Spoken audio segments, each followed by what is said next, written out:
Hello students, this is Rani ma'am from Unique Classes and welcome you all again to another session of English. ठीक है, आज का session है हमारा sentence improvement. No doubt sentence improvement errors दोनों same ही है, दोनों ग्रामर पे ही बेस्ड है. But what I have decided, आपने पिछले वीडियो में भी देखा था, थोड़ा सा मैंने वर्ब पे ज़्यादा कंसंट्रेट किया है.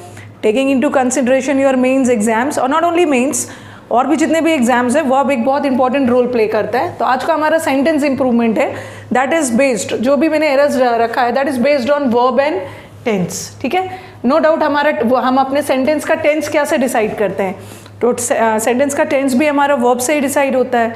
तो दोनों जो टॉपिक है दोनों इंटर रिलेटेड होता है. वर्ब टेल्स अस, टेंस भी बताता है हमारा. चलो, हमारा पहला क्वेश्चन है, ये हमारा मेंस का है. ठीक है, जितने भी सेंटेंसेस है ये खुद से तो मैं नहीं बना रही हूँ, प्रीवियस पेपर का ही है, और ये 2018 के मेंस का है. I have always wondered what it would be like to be inside a chocolate factory. Sentence का पहले मीनिंग थोड़ा समझ लो. वंडर, वंडर वर्ड का थोड़ा सा पोस्टमार्टम करते हैं. ठीक है, what is the meaning of wonder. Wonder का दो मतलब होता है. एक वंडर होता है सरप्राइज, और ये जो हमारा वंडर है, ये नाउन का भी काम कर सकता है और ये वर्ब का भी काम कर सकता है. ओके, वंडर जो है, वंडर का सबसे पहले वंडर के बारे में दो चीज़ें जाननी है. एक तो हमारा वंडर वर्ड है, ये नाउन भी हो सकता है, वर्ब भी हो सकता है. जैसे आप बोलते हो ना 7 वंडर्स ऑफ द वर्ल्ड. ठीक है, 7 वंडर्स ऑफ द वर्ल्ड. एक वंडर नाउन, जैसे मैंने लिखा 7 वंडर्स, 7 अजूबे, the 7 wonders of the world. तो यहाँ हमारा वंडर नाउन के रूप में काम कर रहा है. ठीक है, यहाँ वंडर का मतलब है सरप्राइज, आश्चर्य के सेंस में. वंडर का वैसे दो मतलब होता है, एक सरप्राइज के सेंस में होता है और एक वंडर करना मतलब थिंक करना. आई वंडर वेदर आप लोगों को जो मैं पढ़ा रही हूँ समझ में आ रहा है कि नहीं. आई वंडर का मतलब आई थिंक, और आई थिंक ये भी समथिंग इन डाउट में अगर आप थिंक करते हो, क्योंकि हमारे ऑफलाइन वाले जो बच्चे हैं वो तो मुझे सामने दिख जा रहे हैं, उनका फेशियल एक्सप्रेशंस भी मुझे दिख रहा है, फेस से पता चल जाता है. बट आप लोग तो दूर बैठे हो. बट ठीक है, I am trying my best कि आपको एक्सप्लेन कर पाऊँ, और आप कमेंट्स के थ्रू भी क्लियर हो जाता है बच्चे कंपैटिबल है कि नहीं टीचर से. ओके, तो एक वंडर का मतलब होता है सरप्राइज और एक वंडर का मतलब होता है थिंक. थिंक कर रहे हैं, सोच रहे हो, जब आप किसी चीज़ को लेके बहुत क्लियर नहीं हो, डाउट में. आई वंडर वो अच्छा कर पाएगा कि नहीं, जो उसको देख के लग रहा है पढ़ाई वगैरह छोड़ दिया है, तो आई वंडर पास हो पाएगा भी कि नहीं. मीन्स आई एम थिंकिंग, मैं थिंक कर रही हूँ, that too in doubt. Okay, तो वंडर हैज़ 2 मीनिंग्स. एक वंडर, सबसे पहले याद रखना है कि वंडर का 2 मीनिंग है. एक वंडर का मतलब होता है सरप्राइज, आश्चर्य के सेंस में, and the other meaning of wonder is think. You think, you speculate, अनुमान लगा रहे हो, डाउट में हो. और wonder can act as a noun also, wonder can act as a verb also. ठीक है, 7 वंडर्स ऑफ द वर्ल्ड, जैसे मैंने बोला the wonders of science, technology. Technology ने जो वंडर्स क्रिएट किए, टेक्नोलॉजी ने हमें बहुत ज़्यादा सरप्राइजेस दिए, बहुत आश्चर्यचकित चमत्कारी चीज़ों को किया है. ओके, एक चीज़ तो हमने देख लिया. अब देखो यहाँ पे वंडर सरप्राइज के सेंस में भी है, थिंक के सेंस में भी है, नाउन भी हो सकता है, वर्ब भी हो सकता है. और इस सेंटेंस में वंडर को एज अ वर्ब यूज़ किया गया है. जब भी wonder as a verb use हो तो उस सेंस, वो किस सेंस में जाता है, थिंक के सेंस में, सोचना, and that too in doubt के सेंस में. I am always wondered what it would be like to be inside a chocolate factory. वो हमेशा से वंडर करते हैं कि कैसा रहेगा कि अगर मुझे कोई चॉकलेट फैक्ट्री के अंदर डाल दे.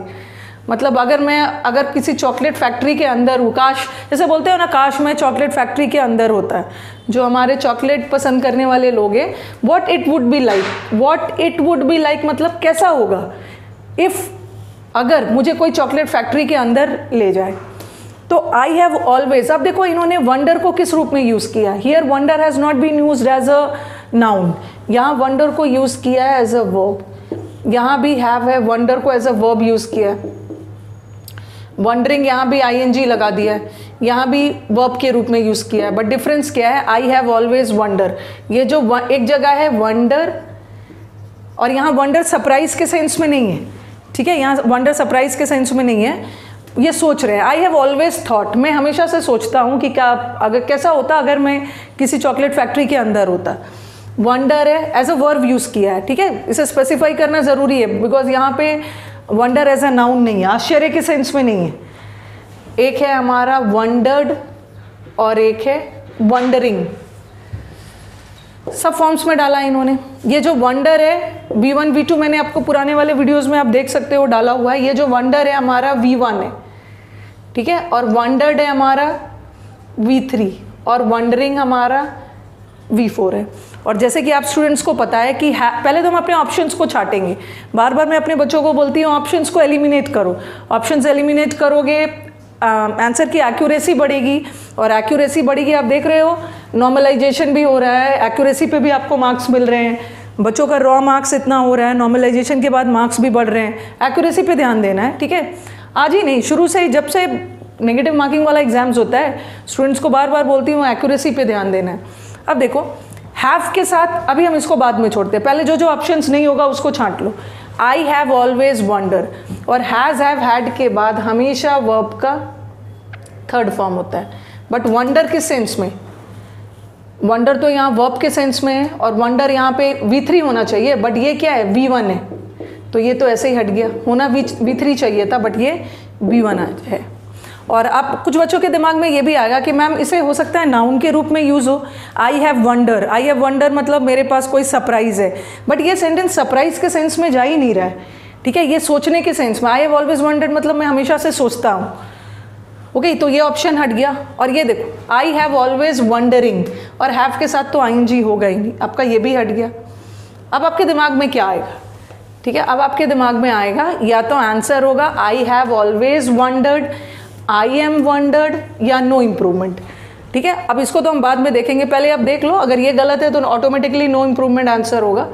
अब ये दोनों सेंटेंस देख लो, आई हैव वंडर्ड और आई एम वंडर्ड, दोनों में डिफरेंस क्या है? अगर वंडर को वर्ब के रूप में देखते हैं, आई एम वंडर्ड, और एक सेंटेंस है आई वंडर्ड, दोनों सेंटेंस में डिफरेंस देखो। इसको वो पैसिव में लेके जा रहे हैं, आई एम वंडर्ड मतलब आप किसी और के द्वारा वंडर्ड हो रहे हैं, ठीक है, लेकिन आई वंडर्ड मतलब यहाँ आप खुद सोच रहे हैं, ठीक है। तो ये सेंटेंस पैसिव में जा रहा है और सेंटेंस पैसिव में नहीं जाना चाहिए, बिकॉज यहाँ आई जो है ना वो एक्टिव है, आई खुद सोच रहा है। आई एम वंडर्ड मतलब आई एम थॉट, मैं किसी और के द्वारा सोचा नहीं जा रहा हूँ, मैं खुद सोच रहा हूँ, तो ये सेंटेंस को एक्टिव जाना चाहिए, तो ये भी आंसर नहीं होगा, नो इम्प्रूवमेंट में नहीं होगा। आंसर क्या है? I have always. हो सकता है बहुत सारे स्टूडेंट्स सीधा करेक्ट आंसर पे चले जाए, बट एज अ टीचर मेरी ड्यूटी है कि बाकी का तीनों गलत क्यों होगा ये बताना ज़रूरी है, क्योंकि कभी कभी आप ऑप्शंस में स्टक हो जाते हो। तो आई हैव वंडर्ड, मैं हमेशा से सोचता हूँ, और देखो हाँ मैं हमेशा से सोचता हूँ, और आई हैव वंडर्ड भी मैंने क्यों लगाया, एम क्यों नहीं लगाया, क्योंकि एम प्रेजेंट टेंस, ठीक है, यहाँ एम प्रेजेंट टेंस है, और हैव वंडर्ड क्या है? Present perfect. प्रेजेंट परफेक्ट का मतलब क्या है? प्रेजेंट टेंस मतलब जो as a habitual action everyday होता है, बट प्रेजेंट परफेक्ट का मतलब है कि जो पास्ट में शुरू हो चुका है और उसका इफेक्ट अभी तक है, ठीक है। तो ये हमेशा से सोचते आ रहे हैं, ऐसा नहीं है कि ये अभी सोच रहे हैं, हर दिन सोचते हैं, ये हमेशा से सोचते हैं कि काश ऐसा होता कि मैं चॉकलेट फैक्ट्री के अंदर होता। तो हमेशा से इनकी ये सोच रही है, पास्ट में भी सोचते हैं और इसका इफेक्ट अभी भी वो यही सोच रहे हैं। तो ये सेंटेंस क्या लेगा? प्रेजेंट परफेक्ट, बट ये तो जा रहा था आपका simple present tense, okay. Ultimately answer is have wanted, okay. अब मैं थोड़ा सा इसको रब करती हूँ ताकि मैं इसके लिए थोड़ा स्पेस बनाऊँ। अब सेकेंड सेंटेंस पे देखो, ये हमारा प्री का ही क्वेश्चन है, 2017 प्री का था, ऊपर वाला मेंस का था। उस व्हाट आई एम डूइंग कि सारा पेपर में सेलेक्टेड करते जा रही हूँ, कहाँ वर्ब का एरर है, कहाँ टेंस का एरर है। The doctor has advise him to take proper rest, doctor ने एडवाइस किया है, हिम को एडवाइस किया है कि वो प्रॉपर रेस्ट ले। सबसे पहले कुछ कुछ वर्ड्स आपको सीखना होगा। एक होता है ये एडवाइस, एक है ये advice, then you have the word practice, then practice,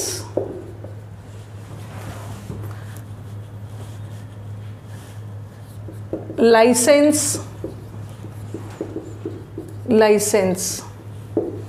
effect, affect, सबके बीच का डिफरेंस जानना है, ओके। ये दोनों में डिफरेंस क्या है? This is C and this is S, ठीक है। The only differences of the alphabet C and S, but और भी बहुत मेजर डिफरेंस है। दिस एडवाइस, VICE वाला advice acts as a noun, ये नाउन की तरह काम करता है, बट SE वाला acts as a verb. In Hindi में जाते हैं तो ये एडवाइस का मतलब होता है सलाह, सिंपली सलाह या सुझाव, बट ये एडवाइस का मतलब होता है सलाह देना, और सलाह देने में कोई क्रिया हो रही है, activity going on, so that acts as a verb. तो if somebody asks you what is the difference between advice and advise, C और ये वाला में क्या डिफरेंस है, सी वाला is a noun and S वाला is a verb. Okay, this is सलाह एंड दिस इज सलाह देना, सलाह देने में कोई क्रिया हो रही है तो वो वर्ब है। उसी तरह सीई वाला practice, this practice is a noun which in Hindi means अभ्यास, प्रैक्टिस करना, अभ्यास, और दिस प्रैक्टिस ऐसी वाला acts as a verb. Okay, this is अभ्यास करना। अभी तो हिंदी थोड़ा सा लिख दिया, थोड़ा चीजें आपके सामने क्लियर हो जाए। Again licence, you have driving licence, ठीक है, और ऐसी वाला लाइसेंस, किसी को लाइसेंस करना मीन्स यू अप्रूव समवन, किसी को अनुमति देना, अप्रूव करना, this acts as a verb. Okay, in the same way effect is a noun, yes, and affect is a verb, ठीक है, इफेक्ट नाउन है, अफेक्ट वर्ब है। और एक और डिफरेंस है, ये जो इफेक्ट है ना, ये पॉजिटिव भी हो सकता है, गुड इफेक्ट भी हो सकता है, बैड इफेक्ट भी हो सकता है, but affect is always negative, ये हमेशा नेगेटिव सेंस में, ये दुष्परिणाम के सेंस में, but effect and can act as good also, bad also. तो अफेक्ट वर्ब है और इफेक्ट नाउन है। कई जगह पे देखोगे, समटाइम्स आप देखोगे कि कभी कभी इफेक्ट को एज अ वर्ब भी यूज कर देते हैं, बट मेनली हमारा इफेक्ट नाउन है, अफेक्ट वर्ब। ओके, अब हमें करना क्या, चलो ये मैंने इसलिए समझाया था कि मुझे ज़रूरत थी इसमें। द डॉक्टर हैज़ एडवाइस, अगर ये सेंटेंस यहाँ तक रहता ना, द डॉक्टर हैज़ एडवाइस, अगर ये सेंटेंस यहाँ तक रहता तो ये सीई वाला एडवाइस सही होता। डॉक्टर हैज़ एडवाइस मतलब डॉक्टर के पास कुछ सुझाव है, ठीक है, बट यहाँ सेंटेंस का सेंस क्या जा रहा है, द डॉक्टर के पास कुछ सुझाव है नहीं, डॉक्टर ने किसी को कुछ सुझाव दिया। तो इस सेंटेंस का सब्जेक्ट कौन है, हमारा डॉक्टर। किसे सुझाव दिया, एक ऑब्जेक्ट को, और सब्जेक्ट ने किसको सुझाव दिया, एक ऑब्जेक्ट को। इसका मतलब है कि यहाँ बीच में क्या आना चाहिए, यहाँ वर्ब आना चाहिए। Okay, the doctor is doing something, what is he doing, he is doing the activity of advising हुम, हिम को एडवाइस कर रहा है। ये हमारा सब्जेक्ट है, ये ऑब्जेक्ट है, तो यहाँ पे डॉक्टर कोई काम कर रहा है। जब भी कोई काम कर रहा है तो हमें एक वर्ब चाहिए, बट ये एडवाइस तो हमारा नाउन है, बट हमें यहाँ चाहिए तो वर्ब, तो सीई वाला नहीं होगा, हमारा नो इम्प्रूवमेंट आंसर नहीं होगा, एस वाला होगा। अब सेंटेंस देखो, द डॉक्टर ने एडवाइस किया हिम को कि वो प्रॉपर रेस्ट ले। The doctor has advice, the doctor had been advice. इधर मैं देख रही हूँ ना, वर्ब टेंस जब भी पूछ रहे हैं तो थोड़ा एक्टिव पैसिव भी उसी में डाल दे रहे हैं, क्योंकि आपको पता है जो हमारे पेपर सेटर होते हैं, टॉपिक्स तो हमारे ग्रामर में बहुत सारे हैं, बट क्वेश्चंस तो कम आते हैं। तो जो रियल में इंटेलिजेंट वाले पेपर सेटर होते हैं वो क्या करते हैं ना, एक ही क्वेश्चन में चालाकी से वर्ब भी डाल देंगे, एडजेक्टिव भी डाल देंगे, कुछ एक्टिव पैसिव भी डाल देंगे, जहाँ हमारे बच्चे कंफ्यूज होने लगेंगे। But I know my students are very smart, वो कंफ्यूज होंगे नहीं। देखो यहाँ सेंटेंस का क्या जा रहा है, the doctor was advised. The doctor was advice का मीनिंग क्या जा रहा है, डॉक्टर को एडवाइस किया गया। द डॉक्टर वॉज एडवाइस मतलब डॉक्टर को एडवाइस किया गया, बट यहाँ डॉक्टर को एडवाइस नहीं किया, डॉक्टर ने किसी और को एडवाइस किया, ये नहीं होगा। The doctor had been advised, ठीक है, यहाँ भी वही सेंस जा रहा है, डॉक्टर हैड बीन एडवाइज मतलब डॉक्टर को किसी और के द्वारा एडवाइस किया गया। बट ये सेंटेंस को पैसिव नहीं जाना है, ये दोनों पैसिव है, सेंटेंस को जाना है एक्टिव, क्योंकि यहाँ एक्टिव डॉक्टर एडवाइस देने का काम कर रहा है। तो क्या हो जाएगा, the doctor has advice. Now let me give you some more questions. चलो let's move to the third sentence. We are looking forward for getting a positive response from you. ये हमारा जो लुकिंग फॉरवर्ड है, हमारे exam का बहुत important phrase है, ठीक है। इससे रिलेटेड 2-3 चीज़ें याद रखते हैं। ओके, सबसे पहले ये एक फ्रेज है, ठीक है। Phrase, what is a phrase? Phrase is a group of words. Phrase एक ग्रुप ऑफ वर्ड्स होता है जो मीनिंगफुल सेंस नहीं देता है, ठीक है। और फ्रेज का हम लोग एक वीडियोस करेंगे, उसमें फ्रेज का बहुत सारा डिफरेंट टाइप्स ऑफ फ्रेजेस होते हैं। वर्ब फ्रेज होता है, एडजेक्टिव फ्रेज होता है, एडवर्ब फ्रेज, नाउन फ्रेज, वो सब तो हम अलग से करेंगे। आ जाओ, look forward to. Look forward to एक फ्रेज है। अगर हम लुक फॉरवर्ड, एक तो लुक फॉरवर्ड फॉर नहीं होता है, ठीक है, ये गलत है। फ्रेज के वर्ड्स को आप अपने अकॉर्डिंग इधर उधर नहीं कर सकते, वो वैसे ही बना हुआ है। तो फ्रेज लुक फॉरवर्ड फॉर नहीं होता है, लुक फॉरवर्ड टू होता है। उसी तरह एक फ्रेज है, सिंस हम ये पढ़ रहे हैं तो एक और फ्रेज डिस्कस कर लेते हैं जो हमारे एग्जाम्स में आता है। एक फ्रेज होता है विथ अ व्यू टू, ये भी एक फ्रेज है। What is a phrase? Phrase is a group of words जिसके पास ना तो सब्जेक्ट होता है ना ही वर्ब होता है, इसलिए फ्रेज मीनिंगफुल सेंस नहीं देता है। फ्रेज का लिटरल मीनिंग नहीं है, शाब्दिक अर्थ नहीं है, हर फ्रेज का अपना एक इम्प्लीकेटेड हिडन मीनिंग होता है। सबसे पहले ये देखो, लुकिंग फॉरवर्ड टू, ये भी एक फ्रेज है, इंपॉर्टेंट है। और विथ अ व्यू टू, ये भी एक फ्रेज है, दोनों फ्रेज है। और लुकिंग फॉरवर्ड टू का मतलब क्या होता है? लुकिंग फॉरवर्ड टू का मतलब है आशा करना, एक्सपेक्ट करना, कुछ पॉजिटिव, कुछ सकारात्मक चीज की आशा करना। लुकिंग फॉरवर्ड टू मतलब होप और expect something good, something happy, something positive. ठीक है, ऐसा नहीं बोलोगे कि मैं I am looking forward to failing in the exam, fail होने की आशा तो नहीं कर रहे हो आप। लुक फॉरवर्ड टू एक फ्रेज है। अगर मैं अकेला लुक फॉरवर्ड लिखती ना, अकेला लुक फॉरवर्ड, लुक क्या है? वर्ब, और फॉरवर्ड एडवर्ब होता। अकेला लुक फॉरवर्ड का मतलब है आगे देखो, बट ये लुकिंग फॉरवर्ड टू एक फ्रेज है जिसका मतलब होता है होप, आशा करना, expect, for what? For something positive, किसी सकारात्मक चीज की आशा करना। और एक फ्रेज आता है, और लुकिंग फॉरवर्ड फॉर होता ही नहीं है, ये बना है टू के साथ। ठीक है, लुकिंग फॉरवर्ड टू। उसी तरह विथ अ व्यू टू, ये भी एक फ्रेज है, ये प्रेपोजिशनल फ्रेज है। ठीक है, इसमें टू लगा हुआ है। ठीक है, ये प्रेपोजिशनल फ्रेज है। विथ अ व्यू टू का मतलब होता है with the purpose of. Okay, दो फ्रेज है हमारे पास, लुकिंग फॉरवर्ड टू और with a view to. With a view to का मतलब है I come here with a view to teaching, मैं यहाँ पढ़ाने के उद्देश्य से आती हूँ। तो ये विथ अ व्यू टू का मतलब होता है के उद्देश्य से, और लुकिंग फॉरवर्ड टू का मतलब है होप करना किसी पॉजिटिव चीज़ों की। ठीक है, इसमें फॉर लगा हुआ है, ये फ्रेज ही गलत है, ये टू के साथ बना है, इसलिए ये क्वेश्चन गलत है और हमारा नो इम्प्रूवमेंट आंसर हट गया। ठीक है, एक तो ये हो गया। अब लुकिंग फॉरवर्ड टू के साथ आपको क्या याद रखना है? चलो लिख सकते हो आप, मैं इसको रब करने वाली हूँ। अब बच्चे पढ़ते हैं, सही पढ़ते हैं, बच्चे पढ़ लेते हैं कि मैम हमने तो पढ़ा है लुकिंग फॉरवर्ड टू और with view to. With a view to ये हमेशा अपने साथ वर्ब का आईएनजी फॉर्म लेता है। Okay, looking forward to with a view to हमेशा अपने साथ वर्ब का आईएनजी लेता है, नो डाउट आईएनजी लेता है, बट याद रखना है कि ये जो आईएनजी फॉर्म लेता है ना, ये है क्या? ये आईएनजी, ये आईएनजी हमारा क्या? इसको ध्यान से समझोगे। ठीक है, ठीक है, आप सही पढ़ रहे हो, आप ऐसा पढ़ो कि आप किसी को पढ़ा भी सको, रीज़न लॉजिकली आप एक्सप्लेन कर सको। Looking forward to with a view to हमेशा अपने साथ वर्ब का आईएनजी लेता है।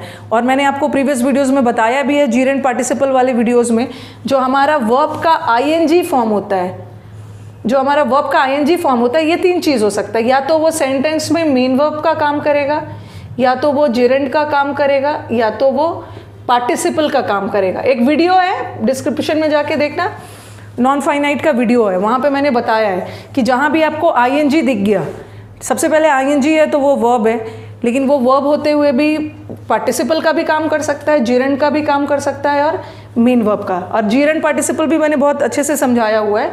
जीरेंट क्या होता है? वर्ब का आईएनजी फॉर्म जब नाउन का काम करने लगे। और पार्टिसिपल क्या होता है? जब वर्ब एडजेक्टिव का काम करने लगे उसे पार्टिसिपल बोलते हैं, और जब वर्ब नाउन का काम करने लगे उसे क्या बोलते हैं? जीरेंट। तो एक बार आप ठीक से देख लोगे उसको। ठीक है, और मैंने अभी क्या बताया कि लुकिंग फॉरवर्ड टू और विथ अ व्यू टू ये हमेशा अपने साथ जीरेंट लेता है। और जीरेंट होता क्या है? जीरेंट भी तो हमारा आईएनजी फॉर्म में नाउन ही है ना। और ये दोनों फ्रेजेस है, और कैसे वाला फ्रेजेस? प्रेपोजिशनल फ्रेजेस है, और दोनों टू लगा है दोनों में। और जैसा कि आपने पढ़ा है कि प्रेपोजिशन किसके पहले यूज़ होता है? प्रेपोजिशन नाउन या प्रोनाउन के पहले यूज़ होता है। ठीक है, तो ये टू के बाद हमेशा आईएनजी आ रहा है इन द फॉर्म ऑफ जीरेंट। और जीरेंट भी क्या है? जीरेंट भी तो हमारा नाउन ही है ना। ठीक है, वर्ब का आईएनजी फॉर्म जब नाउन का काम करने लगे तो विद अ व्यू टू और लुकिंग फॉरवर्ड टू हमेशा अपने साथ आईएनजी लेगा। और वो आईएनजी क्या है? जीरेंट। जीरेंट क्या होता है? नाउन। क्योंकि ये प्रेपोजिशनल फ्रेज है, टू के बाद हमेशा एक नाउन चाहिए, क्योंकि आपने पढ़ा है जो प्रेपोजिशन किसके साथ लगता है? नाउन या प्रोनाउन के साथ, और आईएनजी भी नाउन है। ओके, चलो आप इस पे आते हैं। अभी तो मैंने बोला क्वेश्चन गलत है, क्योंकि लुकिंग फॉरवर्ड फॉर नहीं होता है, लुकिंग फॉरवर्ड टू होता है। अब देखो, I am looking forward to, और ये टू अलग से नहीं है, क्योंकि कुछ बच्चों के दिमाग में आएगा कि मैम हमने तो पढ़ा है 2 + V1 होता है। ठीक है, 2 + V1 होता है, ये इन द फॉर्म ऑफ इन्फिनेटिव, ये भी देखना वीडियो में डाला हुआ है, ये 2 अलग है, ये V1 अलग है, बट ये जो 2 है ना, ये लुकिंग फॉरवर्ड टू का ही हिस्सा है। ये 2 यहाँ पे तो 2 अलग से था, V1 अलग से था, बट ये 2 अलग से नहीं है, ये पूरे फ्रेज का ही एक हिस्सा है, प्रेपोजिशनल फ्रेज है जो हमेशा अपने साथ एक नाउन लेगा। बट गेट तो हमारा वर्ब है, गेट को नाउन बनाने के लिए क्या करना है, उसमें आईएनजी लगा दो, वो जीरंड बन जाएगा। तो यहाँ पे ये गलत हो गया, लुकिंग फॉरवर्ड टू गेटिंग है and have been looking forward at, ये भी गलत हो गया, लुकिंग फॉरवर्ड टू अल्टीमेटली क्या है, देखो अच्छा लुकिंग, यहाँ पे लुकिंग डाल दो, sorry we are looking forward to, ये एक फ्रेज है, प्रेपोजिशनल फ्रेज जो कि हमेशा अपने साथ एक नाउन लेगा, और ये नाउन है, गेटिंग नाउन ही है in the form of gerund. Okay, now let us move to the next sentence. इसको मैं रब कर रही हूँ, अब थोड़ा सा बच्चों का प्रॉब्लम है टेंस को लेकर भी, जैसे छोटा सा बताती हूँ, थोड़े जल्दी में बता रही हूँ आपको, हमारा एक टाइमलाइन बनाती हूँ, बात हम करते हैं, अभी मैं आपसे बात प्रेजेंट में कर रही हूँ, प्रेजेंट को मैं रिलेट करूँगी पास्ट से, या तो मैं प्रेजेंट को रिलेट कर सकती हूँ फ्यूचर से। बच्चों का प्रॉब्लम होता है, ज़्यादा मैंने सेंटेंस में देखा है कि मैम कहाँ पे पास्ट परफेक्ट यूज़ किया जाए और कहाँ पे प्रेजेंट परफेक्ट यूज़ किया जाए, यहाँ पे बच्चों को दिक्कत होती है। दोनों में एक छोटा सा बेसिक डिफरेंस, प्रेजेंट परफेक्ट में क्या होता है कि प्रेजेंट परफेक्ट में भी काम पास्ट में शुरू है बट उसका इफेक्ट प्रेजेंट तक है, बट पास्ट परफेक्ट में क्या है ना, जैसे पास्ट परफेक्ट किसे बोलेंगे, पास्ट परफेक्ट कहीं यहाँ बोलोगे, पास्ट परफेक्ट पास्ट में ही शुरू, पास्ट परफेक्ट का यूज़ कब करते हैं, जब पास्ट में ही काम शुरू हुआ और पास्ट में ही ख़त्म हो गया। और प्रेजेंट परफेक्ट का यूज़ हम कब करते हैं, जब काम पास्ट में शुरू हुआ बट उसका असर, उसका इन्फ्लुएंस, उसका असर, उसका इफेक्ट प्रेजेंट तक भी दिख रहा है, तो उसको हम प्रेजेंट परफेक्ट बोलते हैं। सेंटेंस देखो, I didn't see him since we met 2 years ago। ये सेंटेंस में बोलना क्या चाह रहे हैं कि 2 साल हो गए मुझे उसको देखे हुए, ठीक है, वो उससे मिला कब था, 2 साल पहले, चलो ये तो ठीक है, 2 साल पहले मिला था तो पास्ट टेंस है। ये बोल रहे आई डिडंट सी हिम, मतलब 2 साल से अब तक वो उससे नहीं देखा है। इसका मतलब है कि इफेक्ट अभी तक है, 2 साल पहले वो मिला था, उसके बाद से अब तक वो उससे नहीं मिला। इसका मतलब है कि पास में काम शुरू हुआ है बट उसका असर तो अभी तक है, 2 साल पहले मिला था बट अब तक उसे नहीं मिला है, तो अभी हम बात अब तक की कर रहे हैं, तो ये जाएगा प्रेजेंट परफेक्ट, क्योंकि ये तो होगा नहीं, आई एम नॉट सीइंग, और सीइंग का तो आईएनजी बनता नहीं है। अगर seeing as a main verb काम कर रहा है उसका आईएनजी नहीं बनेगा, यहाँ पे as a main verb I N G नहीं बनेगा, बट एज अ जीरंड बन सकता है। ये तो आपका ऑप्शन से हट गया, आपके दिमाग में ज़्यादा से ज़्यादा ये आएगा, आपके दिमाग में आएगा कि ये तो पास्ट है तो चलो यहाँ पास्ट परफेक्ट है, ये प्रेजेंट परफेक्ट है और ये पास्ट परफेक्ट है। आपके दिमाग में आएगा कि ये पास्ट है तो चलो इसको पास्ट परफेक्ट लगा देते, बट ये नहीं होगा, क्योंकि पास्ट परफेक्ट क्या बोला मैंने, पास्ट परफेक्ट में काम पास्ट में ही शुरू हुआ और पास्ट में ही ख़त्म हो गया, उसका असर प्रेजेंट तक नहीं है। लेकिन यहाँ तो ये बोल रहे हैं कि 2 साल से अब तक, पास्ट को रिलेट कर रहे हैं अब तक प्रेजेंट से, तो उसके लिए हम क्या का यूज़ करते हैं, प्रेजेंट परफेक्ट। नेक्स्ट आ जाओ, I have done my exercise when Keshav came to see me. ये बोल रहे जब केशव मुझे देखने आया तो मैं अपना काम कर चुका था। तो यहाँ देखो, व्हेन केशव केम, जब केशव मुझसे मिलने आया था मैं अपना काम कर चुका था, इसका मतलब है कि इसने काम पास्ट में ही ख़त्म कर लिया। इस सेंटेंस का इफेक्ट प्रेजेंट तक है ही नहीं, जब केशव उसे मिलने आया उसने काम कर लिया था, काम पास्ट में ही शुरू हुआ और पास्ट में ही ख़त्म हो गया, उसका असर प्रेजेंट तक है ही नहीं। तो क्या हो जाएगा इसका, डूइंग तो नहीं होगा, हैड डन। डन भी, ये अकेला डन भी क्यों नहीं होगा, क्योंकि अकेला डन V3 है और V3 तो सेंटेंस में अकेला आता नहीं है, या तो उसके पहले इज एम आर हो या उसके पहले हैज़ हैव हैड हो, बट यहाँ तो कुछ भी नहीं है। डूइंग भी नहीं होगा, इसके पहले भी कुछ इज एम आर आना चाहिए था, ये भी नहीं होगा, तो अल्टीमेटली आंसर क्या होगा, हैड डन। अब आपके दिमाग में आएगा कि मैम आपने हैव डन क्यों नहीं लगाया। Have done is present perfect, present perfect का मतलब है पास्ट में काम शुरू हो गया और उसका असर अब तक है, बट ये बोल रहे हैं जब केशव मुझसे मिलने आया था मैं अपना काम कर चुका था, मतलब काम पास्ट में ही ख़त्म हो गया, तो ये पास्ट परफेक्ट ले। ओके, तो चलो, if you people like the videos तो do share it among your friends, और कमेंट बॉक्स में तो अपने कमेंट्स देते रहना। चलो अब मिलते हैं नेक्स्ट सेशन में, थैंक यू।